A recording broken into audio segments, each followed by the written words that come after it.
ಹಿಂದಿನ ವಿಡಿಯೋದಲ್ಲಿ ನಾವು ಫ್ರೀ ಫಾಲ್ ಏನು ಅಂತ ಹೇಳಿ ಇಂಟ್ರೊಡ್ಯೂಸ್ ಮಾಡ್ಕೊಂಡ್ರಿ.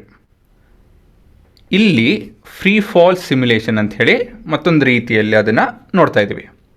ಆಯಿತಾ, ಅದನ್ನೇ ಮತ್ತೊಂದು ರೀತಿಯಲ್ಲಿ ನೋಡ್ತಾ ಇದ್ದೀವಿ, ಅಷ್ಟೇನೇನಿಲ್ಲ. ಇಲ್ಲಿ ಮೇನ್ ಅಜೆಂಡಾ ಏನಂತ ಹೇಳಿದ್ರೆ, ಮೇನ್ ಏಮ್ ಅಂತ ಹೇಳಿದ್ರೆ, to observe the free fall of an object every second of it journey. ಸರಿನಾ? ಮೊದಲೇದಾಗಿ free body diagram of a object under free fall. Initial condition being u is equal to 0 metre per second ಅಂತ ಹೇಳಿದ್ರೆ ಈ ಥರ free body diagram ಏನಾಗ್ತಾ ಇದೆಯಾ, ಒಂದು ಡಬ್ಬ ಬರ್ಕೊಬೇಕು. ಇದ್ರ ಮೇಲೆ ಏನೇನು ಫೋರ್ಸ್ ಆ್ಯಕ್ಟ್ ಮಾಡ್ತಾ ಇದೆ ಅಂತ ಹೇಳಿ ಬರ್ಕೊಬೇಕು. ಏನಾಗ್ತಾ ಇದೆ? ಗ್ರಾವಿಟಿ ಬಿಟ್ಟು ಇನ್ನೇನಿಲ್ಲ. ಏನೇನು ಬರಿಬೋದು? u is equal to 0 metre per second ಅಂತ ಹೇಳಿ ಬರ್ಕೊಬೋದು. t is equal to 0 second ಅಂತ ಹೇಳಿ ಕೂಡ ಮೆನ್ಷನ್ ಮಾಡ್ಕೊಬೋದು. This would be your free body diagram. ಆಯಿತಾ? ಸೊ ಇಂಥ ಸಿನಾರಿಯೋದಲ್ಲಿ ಒಂದು ವಸ್ತು ಹೇಗೆ ಬೀಳುತ್ತೆ ಅಂತ ಹೇಳಿ ನಾವು ಒಂದು ಫೋಟೋ ತೆಗೆದು ನಿಮ್ಗೆ ನೋಡಿಸ್ಬೋದು. ಫೋಟೋ ತೆಗೆದು ನೋಡ್ಸೋದಕ್ಕೆ ಅಷ್ಟು ಒಳ್ಳೆ ಕ್ಯಾಮ್ರಾ ಹತ್ರ ಇಲ್ಲ. ಮತ್ತೊಂದು more than fraction of a second ಬಿಟ್ಟರೆ ಒಂದು 4-5 ಸೆಕೆಂಡ್ ಸ್ನ್ಯಾಪ್ಶಾಟ್ ನೋಡ್ಸೋದಕ್ಕಾಗಲ್ಲ. ಪ್ರಾಕ್ಟಿಕಲಾಗಿ ಅದು ಕಷ್ಟ ಆಗುತ್ತೆ ಅದು. ಹಾಗಾಗಿ ನಾವು ಸಿಮ್ಯುಲೇಟ್ ಮಾಡಿ ನೋಡ್ಬೋದು. ಆಯಿತಾ? ಸೊ ಇದು ಸಿಮ್ಯುಲೇಷನಲ್ಲಿ ಈ ಪರ್ಟಿಕ್ಯುಲರ್ ಈಕ್ವೇಷನ್ ನಮ್ಗೆ ಸಹಾಯ ಮಾಡ್ತಾಯಿದೆ ಸಿಮ್ಯುಲೇಟ್ ಮಾಡೋದಕ್ಕೆ. ಇಂಥ ಫಾರ್ಮುಲಾ ಅದು ನೋಡಿ. ಹೌದು, s is equal to ut plus half at square. ಇಲ್ಲಿ -1 ಅಂತ ಏನಕ್ಕೆ ತೊಗೊಂಡಿದ್ದೀನಿ ಅಂತ ಹೇಳಿದ್ರೆ, ಸಿನ್ಸ್ ಇಟ್ಸ್ ಅ ಫಾಲ್, ಆಯಿತಾ, ಕೆಳಗಿದೆಯಲ್ಲ, up is positive, down is negative in this simulation. ಆಯಿತಾ? ಹಾಗಾಗಿ I took a negative value. So equations of motion ಕೂಡ ಉಪಯೋಗಿಸ್ತಾ ಇದ್ದೀವಿ ಇಲ್ಲಿ. ಹಾಂ, ಇವಾಗ ಸಿಮ್ಯುಲೇಟ್ ಮಾಡಿ ನೋಡೋಣ. So this object is under free fall.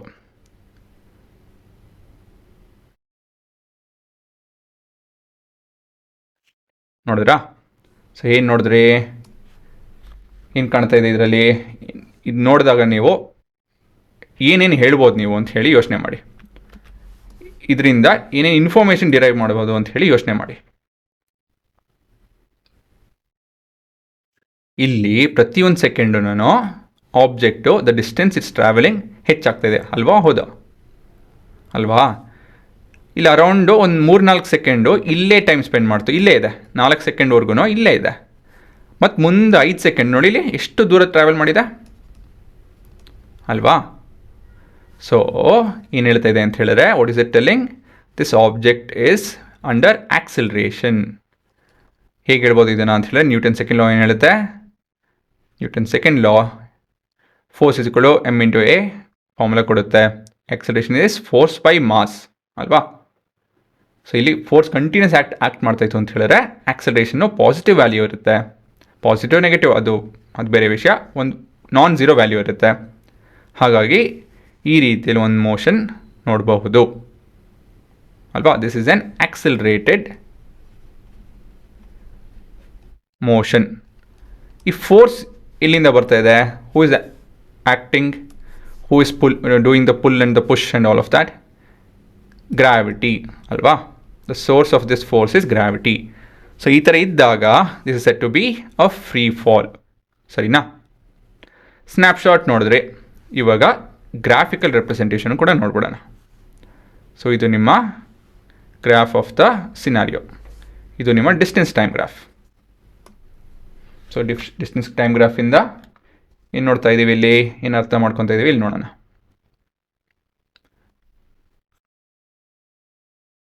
ನಮ್ಗೆ ಇಲ್ಲಿ ಏನು ಅರ್ಥ ಆಗೋದ್ರಿಂದ, ಮೊದಲೇದಾಗಿ ಟೈಟಲ್ ಏನಿದ್ದು, ಡಿಸ್ಟೆನ್ಸ್ ವರ್ಸಸ್ ಟೈಮ್ ಗ್ರಾಫ್. ಇಲ್ಲಿ ನಾನು ಸ್ಕೇಲ್ನ ಇಗ್ನೋರ್ ಮಾಡ್ತೀನಿ ಅಲಾಂಗ್ ದ ವೈ ಆಕ್ಸಿಸ್. ಯಾಕಂತ ಹೇಳಿದ್ರೆ ದ ವ್ಯಾಲ್ಯೂ ಅಷ್ಟೊಂದೇನು ಇಂಪಾರ್ಟೆನ್ಸ್ ಕೊಟ್ಟಿಲ್ಲ ಈ ವ್ಯಾಲ್ಯೂಗೆ. ಇದು ಸರಿ ಇದೆ, ಪ್ರತಿಯೊಂದು ಸೆಕೆಂಡಲ್ಲೂ ಏನಾಗ್ತಿದೆ ಅಂತ ಹೇಳಿ ಈ ವ್ಯಾಲ್ಯೂ ಕ್ಯಾಲ್ಕುಲೇಟ್ ಆಗಿ ಇಲ್ಲಿ ಡಿಸ್ಪ್ಲೇ ಆಗಿದೆ. ಆಯಿತಾ? ಸೊ ಇಲ್ಲಿ ನೋಡ್ಬೋದು ನೀವು ಏನು ಕಾಣ್ತಾ ಇದೆ. 0 to 1 ಸೆಕೆಂಡಲ್ಲಿ ನಿಮ್ಮ ವಸ್ತು ಇಲ್ಲಿದೆ, 2ನೇ ಸೆಕೆಂಡಲ್ಲಿ ಇಲ್ಲಿದೆ, 3ನೇದರಲ್ಲಿ ಇಲ್ಲಿದೆ. ಇಷ್ಟು ದೂರ ಟ್ರಾವೆಲ್ ಆಗಿದೆ ಅಂತ ಹೇಳಿ ಅರ್ಥ. ಸೀದಾನೇ ಬೀಳ್ತಾ ಇರೋದು, ಬಟ್ ಗ್ರಾಫಿಕಲಿ ಈ ಥರ ಪ್ಲಾಟ್ ಮಾಡಿದಾಗ ಈ ಥರ ಕಾಣುತ್ತೆ. ಈ ಥರ ಬೀಳ್ತಾ ಇಲ್ಲ, ಬಟ್ ಈ ಡಿಸ್ಟೆನ್ಸ್ ಟ್ರಾವೆಲ್ ಆಗ್ತಿದೆ ಅಂತ ಹೇಳಿ 8ನೇ ಸೆಕೆಂಡಲ್ಲಿ ಇಲ್ಲಿದೆ. ನೀವು ಕರೆಕ್ಟಾಗಿ ತಿಳ್ಕೊಬೇಕು ಅಂತ ಹೇಳಿದ್ರೆ ಅದನ್ನು ಒಂದು ಮೂಲೆಯಲ್ಲಿ ನೀವು ಪ್ಲಾಟ್ ಮಾಡ್ಕೊಳ್ಳಿ ಅಂತ ಹೇಳಿದ್ರೆ 0 ಸೆಕೆಂಡಲ್ಲಿ ಇಲ್ಲಿದೆ, ಮುಂದಿನ 1 ಸೆಕೆಂಡಲ್ಲಿ ಇಲ್ಲಿದೆ, 3ನೇ ಸೆಕೆಂಡಲ್ಲಿ ಇಲ್ಲಿದೆ, ಇದು 4ನೇ ಸೆಕೆಂಡಲ್ಲಿ ಇಲ್ಲಿ ಬರುತ್ತೆ, 5ನೇ ಸೆಕೆಂಡಲ್ಲಿ ಇಷ್ಟು ದೂರ ಹೋಗಿದೆ,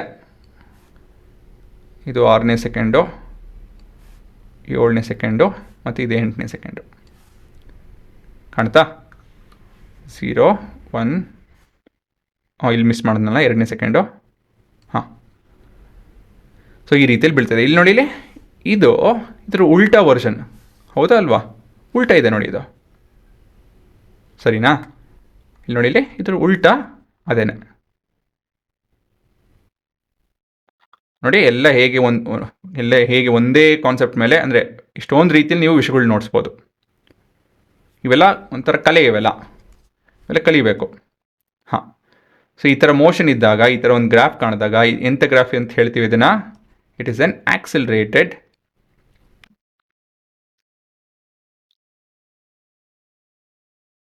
ಮೋಷನ್ ಅಂತ ಹೇಳ್ಬೋದು. ಸೊ ಇಲ್ಲಿ ಎಂಥ ಅಬ್ಸರ್ವೇಷನ್ ಆಗ್ತಾಯಿದೆ? ಇಲ್ಲಿ the object is not called is clearly accelerating, ಅಲ್ವಾ? The object is clearly accelerating. ಉತ್ತರ ಕೊಟ್ಬಿಟ್ಟಿದೆ, ಬಟ್ ಹಾಂ, ಒಂದು ಪ್ರಶ್ನೆ ಅಲ್ಲಿ ಪುಟ್ಟಾಗಿಟ್ಟಿದೆ, ಗೊತ್ತಾಯ್ತಾ? ಸೊ ಒಂದು ಫ್ರೀ ಫಾಲ್ ಅಂತ ಹೇಳಿದಾಗ ಏನಾಗುತ್ತೆ ಅಂತ ಹೇಳಿದ್ರೆ, ಆಬ್ಜೆಕ್ಟ್ ಈ ಥರ ಬೀಳುತ್ತೆ.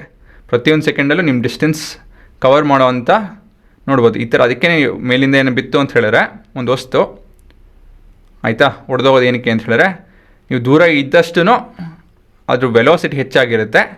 So when it hits the ground, ಅಷ್ಟು ಕೈನೆಟಿಕ್ ಎನರ್ಜಿ ಇರುತ್ತಲ್ಲ. ಕೈನೆಟಿಕ್ ಎನರ್ಜಿ ಅಂತ ಹೇಳಿದ್ರೆ any object which has movement, it has some energy and that is called is kinetic energy. ಅದನ್ನು ಹೋಗ್ತಾ ಕಲಿತೀರಾ. ಸೊ ಅಷ್ಟು ಶಕ್ತಿ ಇರುತ್ತಲ್ಲ, ಆ ಶಕ್ತಿ ಒಂದೇ ಸತಿ ಎಲ್ಲ ಹೋಗಬೇಕು ಅಂತ ಏನಾಗುತ್ತೆ, ಆ ಶಕ್ತಿ ವಸ್ತುನ ಮುರಿಯೋದಲ್ಲೇ ಉಪಯೋಗಿಸ್ಬಿಡುತ್ತೆ, ಆಯಿತಾ? ಮತ್ತು ನೆಲ ಅಷ್ಟು ಗಟ್ಟಿಲ್ಲ ಅಂದರೆ ನೆಲ ಹೊಡೆಯುತ್ತೆ ಅಲ್ವಾ? ಸೊ ಎಷ್ಟೊಂದು ರೀತಿ ಕನೆಕ್ಟ್ ಆಗಿದೆ, ಹೋಗ್ತಾ ನಿಮಗೆ ಅರ್ಥ ಆಗುತ್ತೆ. ಬಟ್ ಫ್ರೀ ಫಾಲ್ ಅಂತ ಹೇಳಿ ಅರ್ಥ ಆಯ್ತಲ್ಲ ಏನಾಗುತ್ತೆ ಅಂತ ಹೇಳಿ. Free fall is when N object is falling only under the force of gravity ಅಂತ ಹೇಳಿ. Okay, so please pass and have a look.